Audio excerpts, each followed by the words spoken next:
Samantala, idol, ilang tricycle drivers naman sa lalawigan ng Pangasinan, daing ang patuloy umanong pamamasada ng mga Kolorum.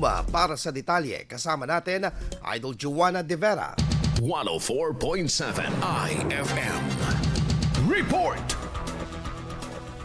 Daing pa rin ng ilang tricycle driver sa Dagupan City at Kalasyaw ang patuloy umanong iligal na pamamasada ng mga Kolorum sa daan. Ani ng ilang tricycle driver, madalas pa umanong maagawan sila ng mga Kolorum na tricycle driver na mga pasahero at pati na rin sa kanilang kita. Hindi rin umano patas para sa kanila dahil nagpapakahirap umano silang kumuha ng prangkisa upang legal na makapamasada ng kanilang tricycle. Kung maaari din sana ay gawan rin umano ng paraan ng madagdagan pa ang mga mabibigyan ng prangkisa upang hindi mauwi sa pagiging Kolorum ang mga nais lamang na makapaghanap buhay. Sa ngayon, nais rin ng mga tricycle drivers na mabigyan sila ng assistance lalo na pagdating sa fuel subsidy. Kasama mula rito sa IFM Dagupan, ito si Idol Joanna De Vera, Tatak IFM. IFM News. IFM News. IFM.